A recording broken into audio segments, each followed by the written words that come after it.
Francis യേശുവിലേക്ക്. യുദ്ധം ചെയ്യാനും വീരമുദ്രകൾ സ്വീകരിക്കുവാനും കൊതിച്ച് പോരാട്ടത്തിന് പോയ ഫ്രാൻസിസ് യുദ്ധം തുടങ്ങും മുമ്പേ എല്ലാം ഇട്ടെറിഞ്ഞു പോന്നിരിക്കുന്നു. ഫ്രാൻസിസിനെ അറിയുന്ന കൂട്ടുകാർക്കും നാട്ടുകാർക്കും അത് വിശ്വസിക്കാനേ സാധിച്ചില്ല. അതേസമയം നാടിനും വീടിനും അപമാനമായി തിരിച്ചെത്തിയ മകനെ ബെർണാഡ് ക്രൂരമായി അധിക്ഷേപിച്ചു, ശപിച്ചു. മാടമ്പിയാകേണ്ട തൻ്റെ മകൻ ഒരു ഭീരുവിനെ പോലെ യുദ്ധമുഖത്ത് നിന്ന് ഓടിപ്പോന്നിരിക്കുന്നു. അത് അയാൾക്ക് സഹിക്കാൻ കഴിയുമായിരുന്നില്ല. എന്നാൽ പിക്ക മകനെ ആശ്വസിപ്പിച്ചു. ഫ്രാൻസിസ് വീണ്ടും കടയിൽ പോയി തുടങ്ങി. എന്നാൽ സാധനം വാങ്ങാൻ വരുന്നതിനേക്കാൾ സഹായം ചോദിച്ചു വരുന്നവരിലായിരുന്നു കൂടുതലും. ഫ്രാൻസിസിന് കൂടുതൽ ശ്രദ്ധ അവരിലായിരുന്നു. അവർക്ക് കച്ചവടത്തിൽ നിന്ന് കിട്ടുന്ന പണം വാരിക്കൂരി നൽകുവാൻ അദ്ദേഹം ഉത്സാഹിച്ചിരുന്നു. ഈ സമയങ്ങളിലെല്ലാം സ്പൊലേറ്റായിൽ വെച്ചുണ്ടായ ദർശനം ഫ്രാൻസിസിൻ്റെ മനസ്സിനെ മതിക്കുകയായിരുന്നു. വീടും സ്വത്തും ആഡംബരങ്ങളും ഉപേക്ഷിച്ച് സർവസംഘ പരിത്യാഗിയായി ജീവിതം നയിക്കുവാൻ അദ്ദേഹത്തിന് ഉൾപ്രേരണയുണ്ടായി.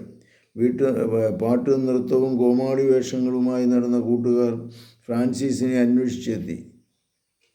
സാന്റാമിനോ ദേവാലയത്തിൽ നിന്ന് ഇറങ്ങി വരുന്ന ഫ്രാൻസിസിനെ അവർ കണ്ടു. പള്ളിയിൽ ഈ സമയം മുഴുവൻ എന്തെടുക്കുകയായിരുന്നു? അവർ ചോദിച്ചു. പ്രാർത്ഥിക്കുകയായിരുന്നു. മറുപടി കേട്ട് അവർ പൊട്ടിച്ചിരിച്ചു. അവനെ കണക്കിന് കളിയാക്കി. അവർ അവനെ വിരുന്നശാലയിലേക്ക് നയിച്ചു. പാട്ടും നൃത്തവും ആരംഭിച്ചു.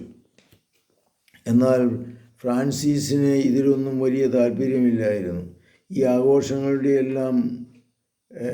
എല്ലാമായ ശൂന്യതയും മനസ്സിലാക്കി അദ്ദേഹം അവരിൽ നിന്ന് സാവധാനം അകലുവാൻ കൊതിച്ചു.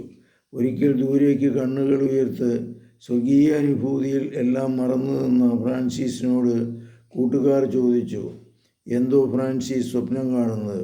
എന്തെങ്കിലും സുന്ദരി നിൻ്റെ മനസ്സിനെ വശീകരിച്ചോ? ശരിയാണ്, ഞാൻ വശീകരിക്കപ്പെട്ടിരിക്കുന്നു. നിങ്ങളൊക്കെ കണ്ടിട്ടുള്ളതിനേക്കാൾ വലിയ സൗന്ദര്യാധാമം.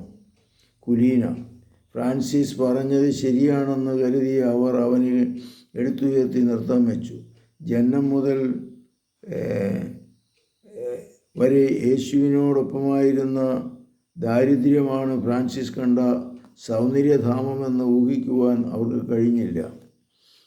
കർത്താവേ, ഫ്രാൻസിസിനെ അങ്ങിലേക്ക് വശീകരിച്ച അങ്ങയുടെ ആ സ്നേഹത്തിന് പ്രത്യേകം നന്ദി പറയുന്നു.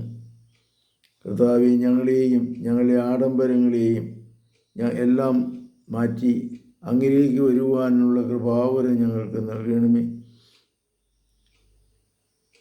കർത്താവേ, ഞങ്ങളെ അനുഗ്രഹിക്കണമേ. ദാരിദ്ര്യമെന്ന സൗന്ദര്യത്തെ സ്വീകരിക്കുവാനും അതിൽ നിന്ന് സമാധാനവും ശാന്തിയും കണ്ടെത്തുവാനും ഞങ്ങളെ അനുഗ്രഹിക്കണം. നമ്മുടെ കർത്താവ് യേശു മിശിഹായുടെ കൃപയും പിതാവായ ദൈവത്തിൻ്റെ സ്നേഹവും പരിശുദ്ധാത്മാവിൻ്റെ സംസർഗവും നിങ്ങളോടുകൂടി ഉണ്ടായിരിക്കട്ടെ, ഇപ്പോഴും എപ്പോഴും എന്നേക്കും. ആമേൻ. യേശു മിശിഹായ്ക്കും സ്തുതിയായിരിക്കട്ടെ.